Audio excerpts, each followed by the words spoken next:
How's it going, everyone? Tug here, back again with some more NHL 16 in my Boston Bruins GM mode.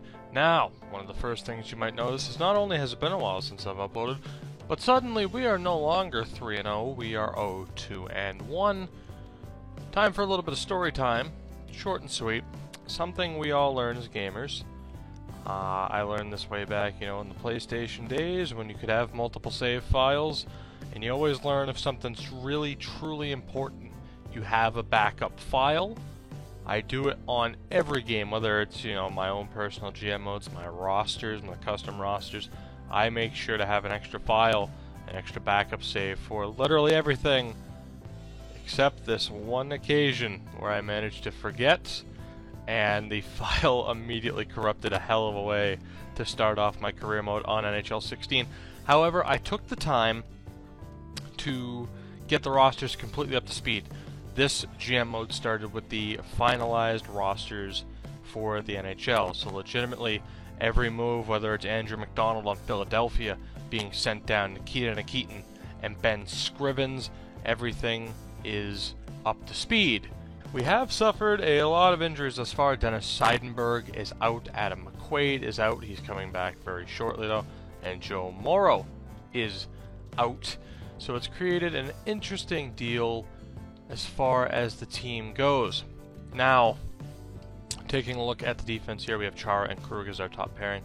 Irwin, Kevin Miller, Colin Miller, who has gotten called up. As promised, he did win a spot in the original sim through the preseason.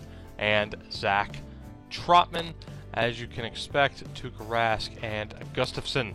And offensively, it's looking decent. We have Brad Marchand, Patrice Bergeron, Louis Eriksson, Jimmy Hayes with Krejci and Pasternak, Matt Bolesky with Ryan Spooner and Brett Connolly, Zach Ronaldo, Chris Kelly, and this time out we have Tyler Randell. Realistically, much like Bobby Robbins last year, out of nowhere he has made the Bruins roster. Of course, we'll take a look at AHL. You can see Max Talbot has been sent down. Alex Kokochev, Seth Griffith also here as well. And the big question is, what do we do with these guys, particularly Max Talbot? Actually going to play Gustafsson against Arizona twice in a row, so I'm just going to sim up to these games and quickly do this. We lose yet again, and Zach Trotman has been injured. Just wonderful. We'll have our assistant coach replace the player. Apparently Adam McQuaid is scratched, but hey, not for long. We have to edit this roster. I really wish there was just an easier button on the calendar. Hit the Y button, have it switch out your goalies. See if Gustafsson can get us our first win, and we lose in overtime to Arizona, and this is not going well. At the very least, we're picking up points. But so far, just a horrendous start to the season. We're actually not going to scout any goalies this year either. We have Subban, we have McIntyre. Simply no need to go and scout another goalie. It would simply be a waste of time. We'll just go best lines again. We're actually going to put in Joonas Kemppainen, and we're just going to go with what the game recommends, at least in terms of lineup. I'm a little bit concerned that Joe Morrow isn't 100%, but we have no choice right now. We are not winning games. Bergeron's unhappy about his performance, and so am I. Game against Philly, and we finally get our first win of the season. Joonas Kemppainen happy about playing. Ryan Spooner is not. We're just going to go best lines again. Colin Miller also not too happy, and Torrey Krug gets hurt. This has been a massive debacle so far. A whole lot of pop-ups as well. The good news is we do beat the New York Islanders 3-1. We now have our first 2 wins on the season. Really quickly, we will put in Gustafsson. Let's see if he can get his redemption once again against the Arizona Coyotes. What's going to happen? And we lose 7-1. Are you fucking kidding me? We just lost 7-1 to the Arizona Coyotes. Holy shit. Taking a quick look at Gustafsson's stats, and as you can see, it is absolutely abysmal at this point. An under 900 save percentage and nearly 5 goals against on average. He has made 60 saves, so he's been facing a lot of rubber in his games. which makes me think maybe the defense is the problem. I'm not quite sure, but maybe one of these guys, Smith, McIntyre, or Subban, should be called up soon. Just taking a quick look at who we can give Gustafsson starts against. Colorado seems to be a decent option. Detroit is off to an amazing 8-1 start. San Jose struggling as well. And Toronto. So perhaps Colorado, San Jose, and Toronto. We actually have back-to-back games against Toronto. You know, that's what we're going to do. So we're going to start Rask up until the Colorado game, and then we're going to give Gustafsson a couple more tries. And if he can't turn it around, we'll definitely have to get a backup goalie. Just play best lines to get Torrey Krug back in here. That'll piss off someone. We get a shootout win against Florida, and then Krug immediately gets hurt again. That's wonderful. I have no idea if we won against Tampa. I'm actually trying to stop the simulation, and hey, look at that. It's actually kind of quick, and it's a shootout loss to Tampa, but hey, I'd rather have a shootout loss than a straight-up loss. So a 3-3-4 record. Not tremendous, and it gets even worse as we lose to Dallas. We'll take a look at what some of the players have to say, and I'm sure it's going to be great. It's Ryan Spooner once again complaining about the lack of ice time. And it's tough. It's definitely tough to try and balance this out as we lose once again 1-0 to Washington. We go to the Bell Center in Montreal and we lose in a shootout. We get a 4-1 win against the Islanders. But still 4-5-5 to start the season. Let's see here if he can handle Colorado. Can he get his first win? And he can't. Another 5-0 loss. And that's, you know what? I'm pulling the trigger. I'm absolutely pulling the trigger. Jonas Gustafsson's going down. He's had 3 chances. He's gotten shelled all 3 times. Essentially a 5 goals against and an .843 save percentage is absolutely abysmal. We are going to call up Jeremy Smith. We're going to want Subban and McIntyre to actually get some playing time. But we are going to send down Gustafsson. Hopefully he gets claimed. I don't even want to have to go through the crap of trading him. Jeremy Smith is our new backup, and I pray he does better. Back to the sim as we play the Detroit Red Wings, the 13-2 Detroit Red Wings. We haven't made any other changes other than the Jeremy Smith move, because nearly every player that deserves to be out of the lineup is under a one-way deal, and they're essentially a member of our core. On defense, you can't send down Adam McQuaid. I guarantee he'd get called. And Machara and Seidenberg disappointing. I don't know what direction to turn. We are going to give Jeremy Smith a game against Toronto as they are incredibly struggling. Instead, we will start Rask against San Jose. We play Detroit, and we get shelled 5-0 again. This has been just an absolutely abysmal start. We lose to San Jose. I'm going to dismiss the player morale. I want to see how bad this gets. We win against Minnesota. We're going to be coming up against Toronto here. We have a 5-8-5 record. Put it this way, if Jeremy Smith gets shelled in this game too, we know it's the players in front of him. Because Rask has gotten shelled. Gustafsson has gotten shelled. It's going to be a big determining factor here. What can Jeremy Smith do for us against the horrendous Maple Leafs? And we lose 4-3. And we also get a trade offer from Edmonton prospect Justin Hickman for a 3rd round pick. Peter Chiarelli, I'm not too willing to work with. We'll actually show off Justin Hickman. Power forward, already projected to be already designated as a 4th line forward. He's only 21 as well, and he's making good progress so far this season despite not having any goals. He's also still under an entry level deal. And I think I'm going to decline this simply because screw Edmonton and screw Peter Chiarelli. Moving on now, we are just going to... you know what? We're just going to go. We're going to go. We are going to sim straight until this All-Star game because genuinely I need feedback from you guys, and honestly, I just want to sit back here and see what happens. I want to know what happens with this team as we lose again to Toronto. but yet we beat Detroit and New York. I think that's the first time we've won 2 in a row all season. Maybe. I'm not even sure. I just want to get this... I want to get to the point where I can put this video up. You know, I'm going to dismiss that again. I just want to get to the point where I can put this video up and get feedback from you guys. What do we do with this team? We are starting to rebound a little bit. We've put together a nice little winning streak that might end against Nashville. It does. We lose 3-0. But we also lose 3-1 to Montreal, so we're starting to crash back down to reality here. Providence Bruins, on the other hand, are doing very nice as we get shelled 6-1 against Florida. But whatever, we are going straight through the next 2 months. We need to see where this team is. We need to know what direction to take this team, and where are these veterans going to go if we are not in a good position, which right now it's looking very likely that we're not going to be in a very good position. We have a 13-12-6 record prior to this New Jersey game, which we actually shelled them 6-0. Just dominated them 6-0, which is great. And we get another win, a 6-1 win against St. Louis, and all of a sudden things are starting to click a little bit. Still not the greatest record. We lose to Buffalo, but beat Ottawa. We have another game against Ottawa here, and just a shitload of pop-ups constantly. But you know what? We'll manage those quick, and we actually beat Ottawa again, outscore them 8-1 in 2 games. I'm going to dismiss the player morale thing. We'll start paying. I'll start paying attention to that more as time goes on. But for now, like I said, I want to get us to that All-Star game. We are in January.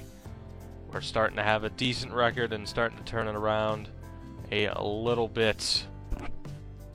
But truly the question is going to be, what do we do? Is it good enough? What is the playoff picture going to look like? What do we do if we're not in a playoff spot? Do we get rid of Chara? Do we get rid of McQuaid? Do we get rid of Seidenberg? People like Rask and Bergeron and Krejci are pretty much untouchable.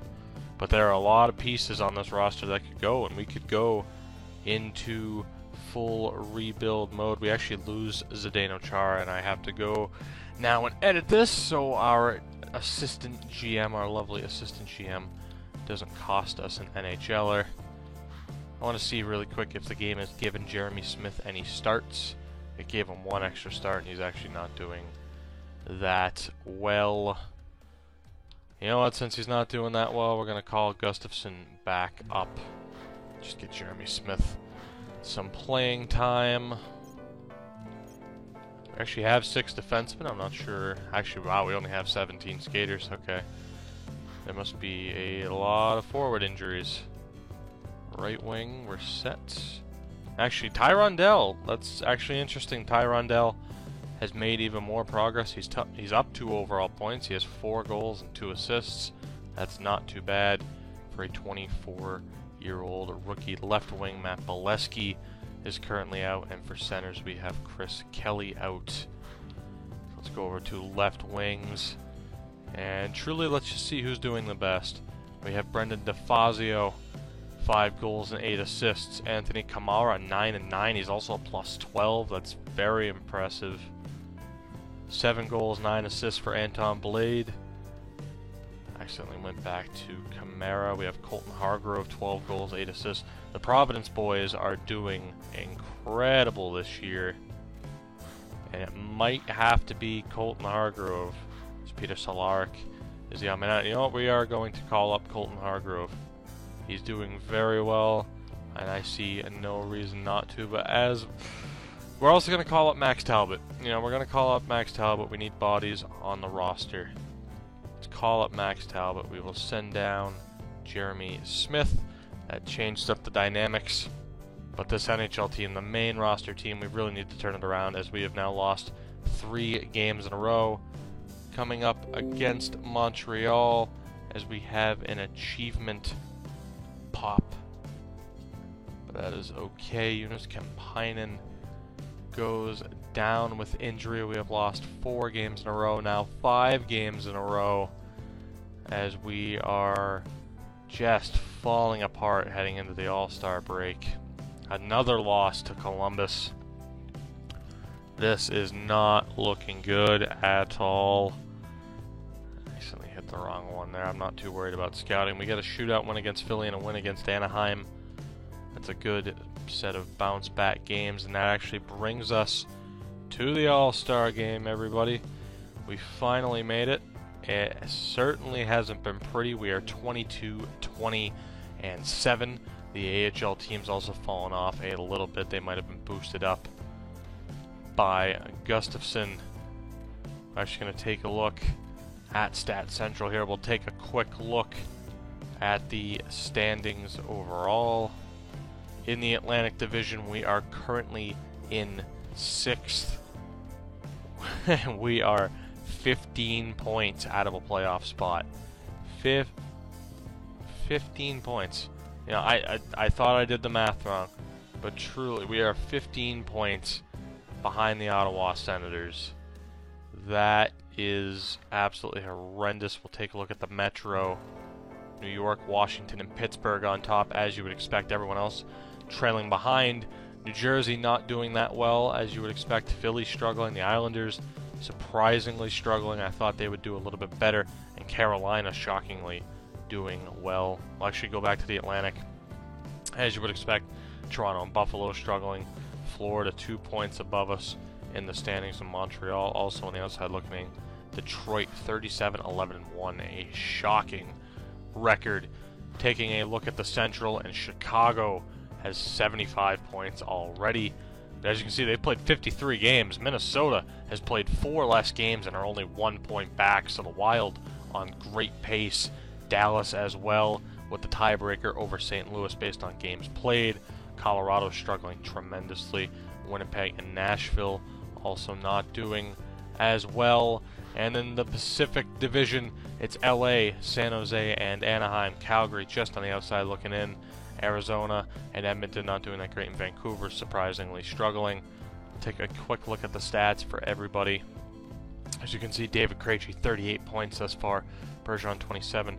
Chris Kelly hasn't done much. And Jonas Kemppainen only 9 points, which isn't too bad for a fourth liner. Projected for, you know, about 18 points, maybe 20 at best. Ryan Spooner also someone we need to think about. Louis Eriksson only with 25 points. Marchand with 24. Bolesky is struggling tremendously. He's only played 41 games, but he only has 11 points. And Zach Ronaldo, again, a fourth liner, not too bad with 6 points. David Pastrnak, 30 points in 49 games, doing very well. Connolly struggling. That's not quite where we want him. And Jimmy Hayes is actually slowing down quite a bit. Ty Rondell and Max Talbot chipping in on occasion. Corey Krug leading in points. He is a -5. Zdeno Chara with 16 points. He's a -8. Matt Irwin doing all right with 14 points. Kevin Miller, essentially the only plus player in this defensive core. Joe Morrow's gotten 26 games. But obviously, there should be one number that really sticks out, and that's Dennis Seidenberg. 33 games. He's missed a lot of time. He only has 2 points, and he's a -16. It is not looking good for him. This has been an abysmal year for Dennis Seidenberg, and perhaps he is the main guy we should be looking to get rid of, and perhaps Adam McQuaid as well. He was never going to be a big point guy, but he's a minus player.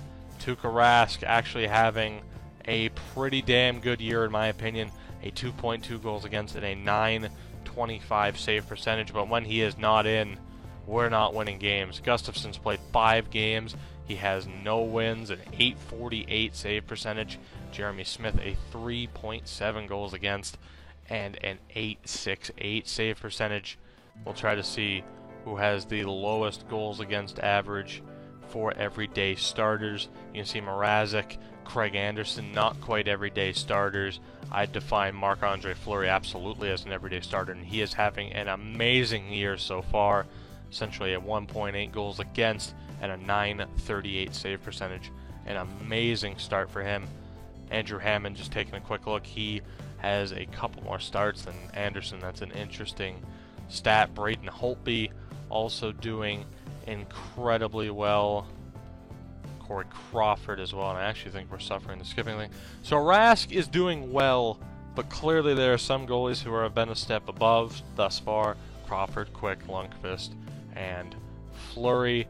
Take a quick look at defensemen in terms of the leader in points. I didn't plan on doing this full breakdown, but again, I'm going to give you guys some information, and maybe there's some players we should be looking out for. Erik Karlsson, leading defenseman in points. Duncan Keith having a great year in terms of racking up assists.